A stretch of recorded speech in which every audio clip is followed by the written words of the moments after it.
Hello, good afternoon. Hey, very good afternoon to you. How is doing? I'm doing great. How about you? I'm doing great. Thank you so much for asking. So Mm-hmm. today we are going to discuss and we are taking your interview for the inpatient coding. So Mm-hmm. I hope we can start. You are ready, right? Well, I'm definitely ready for the interview for this interview, and thank you so much for inviting me for this interview as well. And I hope something conclusive will come out of it. Definitely. I'm expecting the same. Okay, Mm-hmm. so give me the basic of or definition of principal diagnosis. Well, actually, there are different. UHDDS is a body which has defined some definitions for different kind of diagnosis, and they have actually maintained these definitions as a standard. So they have admitting diagnoses, and they have principal diagnoses, then they have secondary diagnoses.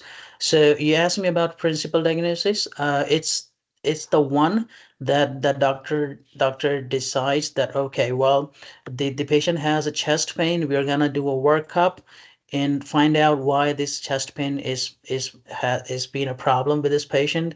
And after diagnosing the actual problem of the chest pain, and they decide a treatment. So let's say if the patient, the doctor decided, okay, the chest pain is being due to coronary artery disease, and so we are gonna plan a treatment for this patient, and then they make a line of treatment in line with the cat only. And in this particular scenario, I will code a principal diagnosis for coronary artery disease, and I will code an admitting diagnosis as chest pain. So what I will look for in a principal diagnosis is the proper worked up diagnosis that the doctor decides that he's gonna treat towards this particular condition. They made a condition, they decided that this is the condition, and we're gonna treat it so that we can resolve the patient's disease that they found. Perfect, perfect.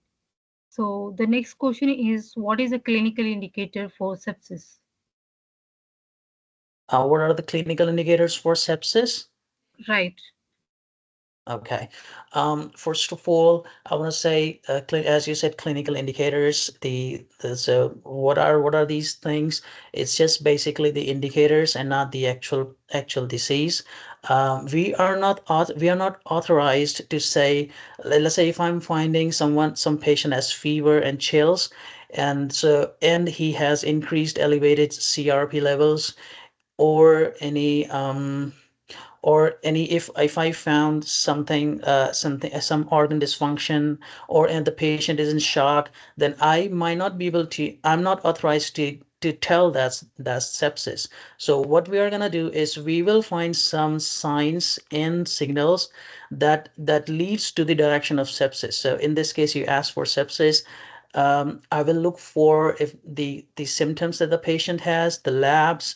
The symptoms might be fever, chills, any form of, if I'm going towards the lab workup, I will see the CRP levels of the patient. I will also look for the organ dysfunction if this patient has any recent organ dysfunction. Otherwise, I will also look for if the patient got into any shock. So these are the signs that I can think of, and try to build something which might optimize my DRG. Otherwise, I won't do it. If it is not affecting the DRG, I will not look up anything else. If I already have my optimized DRG. If in certain circumstance, I think these symptoms might lead to a disease that will affect my DRG, I will definitely raise a query to the provider. Hey, I'm finding these signs and symptoms. Can you look if this goes towards a sepsis or not? And so I hope this answered your question for clinical indicator for sepsis. Perfect. The next question is, what is a clinical indicator for respiratory failure? Mm-hmm. Respiratory failure, if it's an acute respiratory failure, I will look for whether the patient has been given any kind of ventilation, or I will also look for if the patient is doing heavy breathings or uneasy breathings or shortness of breath. Also, I will check if the patient if there is any pleural effusion around the chest area. I will also check the oxygen levels, the O2 saturation levels, and carbon dioxide levels in the blood, and these sort of things I will look for, and then I can make acute respiratory failure is also a CC. I believe it's a CC, and so I will think about asking the provider if we can go with a respiratory failure if these based on these signs and symptoms. Perfect. The next question is what is the characteristics for the PCS?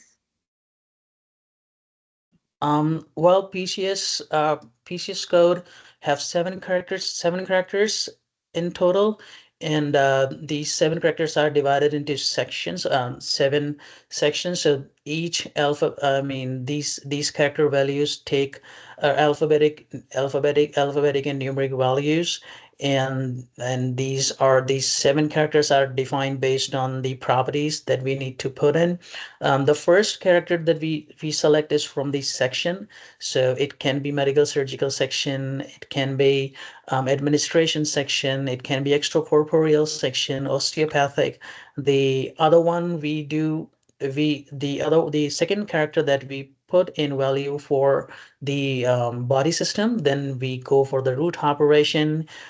Apart from it, the fourth character we takes in the body part, then we go for approach, and then that sixth character would be our device, and the seventh one is the qualifier. Perfect. How many route of Yes. operations are there? Could you please give me one or two examples? How many, can you repeat your question, please? How many route of operations are there total? Yeah, okay. And Well, there are. Mhm. examples. Uh-huh. Definitely. The PCS has defined 31 root operations in total, and in order to remember all those 31 operations, they have made easier for us. And what they have done is very smart. What they have did, by the way, they have made several blocks, Mhm. and they separated these 31 operations into different blocks based on the work that the doctor is doing. Let's say if doctor is taking out something from the body, or taking out something out from the body without a replacement, then there is a different block which has excision, resection, detachment, extraction, and there is one more. I would say extraction, detachment, destruction as well. And then there are different, likewise, there are different blocks. They have drainage, extirpations, fragmentations, divisions, release, and in Mhm. total there are 31 of them. Okay. So I'm just giving a brief of one route of operation. You tell me what exactly it is. Route of Mhm. operation that take out some or all of body part include dash dash dash. Take Can I out repeat? some or all of a body part. Correct. So it can be, if the whole of the body part has been taken out, we will go for the resection. And if some of the body part is taken out, a portion of a body part is taken out, then we'll go for the excision. Perfect. Perfect. The same thing. The next route of operation. I'm giving definition. You just tell me what it is. Mm-hmm. Uh, Route of operation involves cutting or separation only include. Okay. So you said cutting, cutting, that means it should be, I mean, there is a root operation for cutting and there's a root operation for releasing. So for the cutting part only, if the patient is doing a procedure in which division of some part works for the towards the treatment, then we will do a division. And if he's dividing in order to release any abstract constant, then we will do the root operation release. Perfect, perfect. Okay, so now I'm moving to the next question. If Mm-hmm. the patient having the symptoms of sepsis Mm-hmm. and he admitted in hospital because of fracture, Mm-hmm. okay, and after Mm-hmm. admission, the physician provided the core treatment for fracture care, and he is doing reduction, and patient admitted 4 days, and while discharge note in the discharge note, physician documented sepsis, fracture, means all diagnoses are there, but there is a no treatment for sepsis. Then Mm-hmm. what will you do here in this case? Mm-hmm. Well, first of all, if sepsis is a very big problem, it comes under MCC, so I cannot definitely ignore if it is mentioned somewhere, anywhere in the note, in the whole documentation. If sepsis is mentioned, I cannot ignore it. So for the first thing I will do is I will look for the clinical indicators. If the sign and symptoms are there, I will approach the provider and I'll ask them, okay, so you have mentioned sepsis. Can you confirm if you have given any treatment towards the sepsis or not? The another thing that I will do is I will raise a query with the provider to ask them if the sepsis was present at the time of admission or not. Because if the sepsis was present, then I would definitely, if the sepsis present and the treatment is given, then there is then the DRG would definitely be getting infected affected, and so in that case I will code the sepsis first.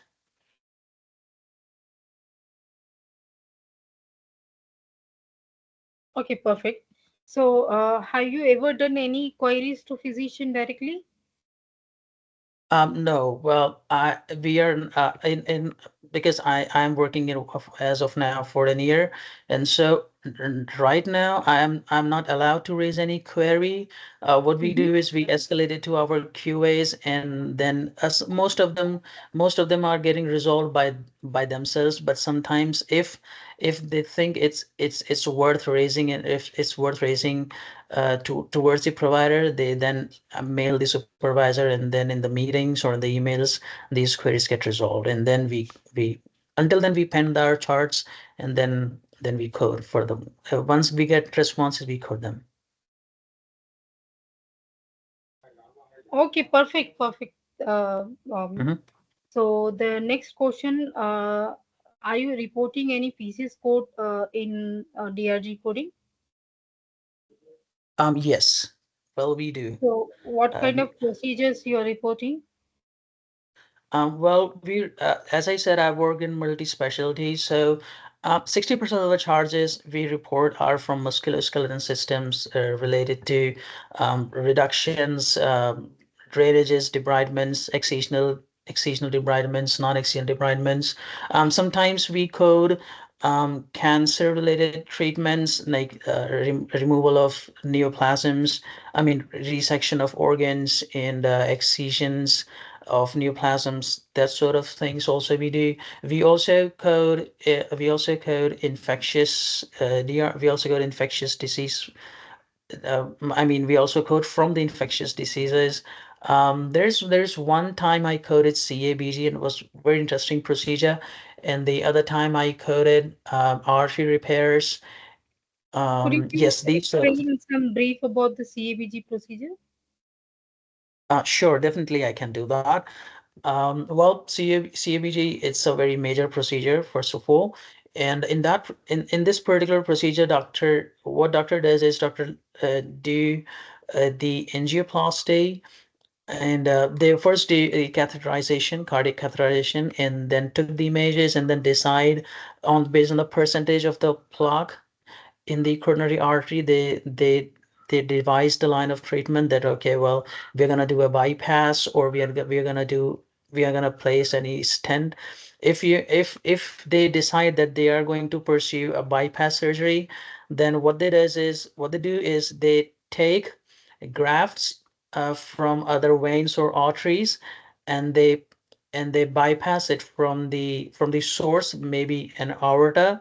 The one I coded was two coronary artery bypass, one from the aorta, and the other one they did was from left internal memory artery. So, and they used a graph from Siphnus vein. So in that particular procedure, I coded the bypass code from two bypass codes and one harvesting code, which was from Siphnus Bay. Perfect, perfect. Thank you so much for giving a brief about the CABG. So now we will wind up this interview, and I will share you the feedback after this interview. Fine? Well, thank you so Thank you much, so much. Anjum. It was nice talking to you, and I wish you have a wonderful rest of your day. You too. Thanks so much.